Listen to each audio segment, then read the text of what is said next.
देवताओं के साम्राज्य को मैं स्वतंत्र करूंगा, महात्माओं के आश्रमों को मैं स्वतंत्र करूंगा, यज्ञ आदि हवन आदि जितने भी हो रहे हैं उन समग्र धार्मिक अनुष्ठानों को मैं सर्व स्वतंत्र करूंगा। महात्माओं को भी आश्वासन दिया था, देवताओं को भी आश्वासन दिया था भगवान ने। जन डर पहु मुनि सिद्ध सुरेशा, और तुम ही लाग धरी हो नरभेशा। जन डर पहु मुनि सिद्ध सुरेशा, मुनि सिद्ध सुरेशा। लेकिन गोस्वामी जी कहते हैं काज किए बड़ देवन के, वो हनुमान जी ने किया। और दूसरा प्रमाण साधु संत के तुम रखवारे,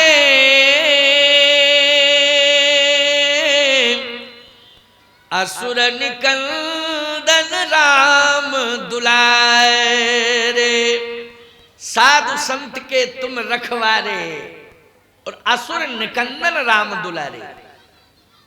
भगवान ने प्रतिज्ञा तो की थी कि असुर मार थापे सुरन, लेकिन सबसे ज्यादा असुर किसने मारे बोलो? राम जी ने मारे कि हनुमान जी ने? जल्दी बोलो।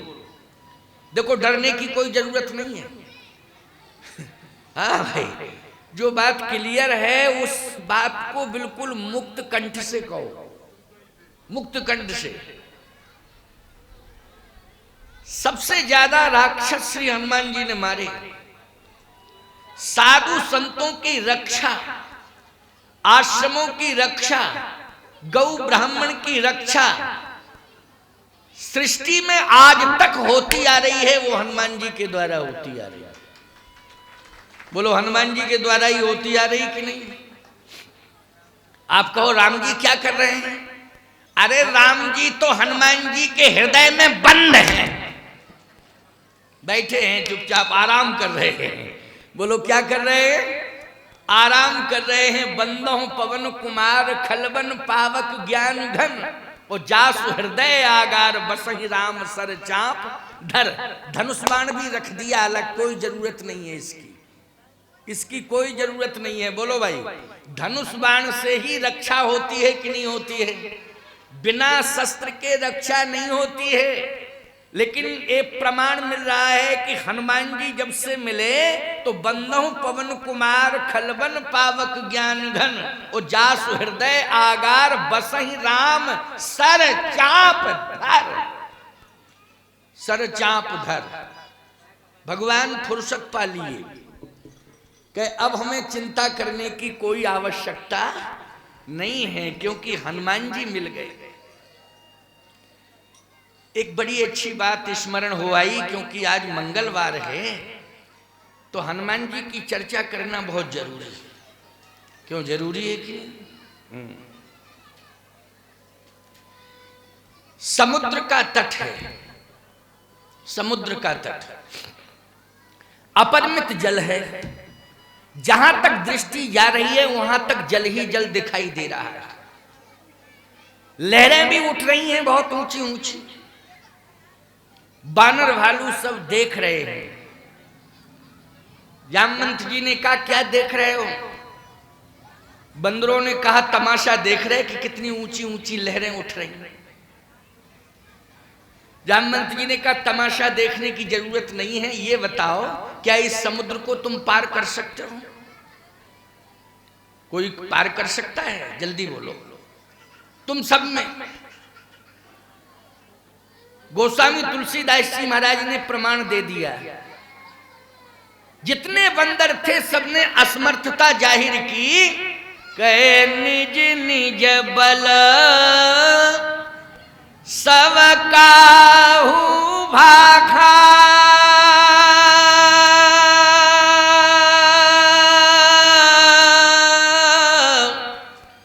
पार जाय कर संशय राखा। सबने अपने अपने बल का वर्णन किया, लेकिन समुद्र पार करने में सबने असमर्थता व्यक्त की। हम समुद्र पार नहीं कर सकते। अब कल्पना करो, समाधान समुद्र के उस पार है कि इस पार है?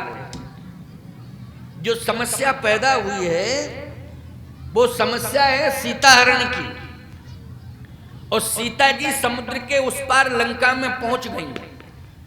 और जब तक समुद्र को कोई पार नहीं करेगा तो समाधान हो सकता नहीं हो सकता। सबने कह दिया कि हम पार नहीं जा सकते। क्यों? कि समुद्र में जल बहुत है और दूरी बहुत है, जहां तक निगाह जा रही वहां तक पानी पानी दिखाई दे रहा है। इसलिए, और सुना भी ये बंदरों ने कहा कि जो नाग है सत योजन सागर, जो 100 योजन समुद्र लांग जाएगा वही राम का काज कर सकता है। बानर भालुओं ने सबने असमर्थता व्यक्त कर दी। लेकिन मैं आपसे ये पूछना चाहता हूं, तुम जितने भी प्राणी जगत में रह रहे हो, बोलो भव समुद्र के ही किनारे रह रहे हो कि नहीं रह रहे हो? किसके किनारे रह रहे हो? भव समुद्र के किनारे रह रहे हो। सत्य तो यह है कि खोज कर रहे हो भव समुद्र के किनारे रह के कि शांति मिले, शांति मिले, शांति मिले, शांति। बोलो शांति मिल रही है? क्यों नहीं मिल रही शांति? क्योंकि वेदांत में भगवती सीता साक्षात शांति है। भक्तों की दृष्टि में भगवती सीता भक्ति है। ज्ञानियों की दृष्टि में भगवती सीता मुक्ति है, और वेदांतियों की दृष्टि में भगवती सीता साक्षात शांति है। इसलिए शांति की खोज सब कर रहे हैं। शांति कैसे मिले, शांति कैसे प्राप्त हो। लेकिन प्यारे, शांति रूपी सीता समुद्र के ही किनारे हैं। बोलो हैं कि नहीं हैं? बस अंतर इतना है कि शांति रूपी सीता समुद्र के उस तट पर हैं और बंदर भालू खड़े हैं इस तट पर। बोलो भाई, लेकिन ये शांति की खोज किसने की? शांति की खोज हनुमान जी ने की। बोलो की हनुमान जी ने की? मैं कहना ये चाहता हूं, पदम 18 जूथा बंदर, बहुत बड़ी संख्या है बंदरों की। हमारे संसार की भी बहुत बड़ी जनसंख्या। क्यों भाई? संसार में विश्व की आबादी बहुत है कि नहीं? मैं कहता हूं भारत की आबादी बहुत हो गई। पूरे विश्व की आबादी के बारे में चर्चा करने की आवश्यकता नहीं है। भारत की आबादी 1 अरब से ज्यादा हो गई।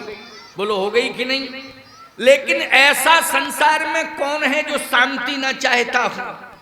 लेकिन भव समुद्र के किनारे सब शांति की तलाश कर रहे हैं। शांति अभी तक प्राप्त नहीं हो रही है। शांति की खोज तो हनुमान जी ने की थी। अगर सारा जगत हनुमान जी के चरणों में समर्पित हो जाए, उससे निश्चित रूप से शांति रूपी सीता की प्राप्ति होगी। शांति रूपी सीता की अवश्य ही प्राप्ति होगी।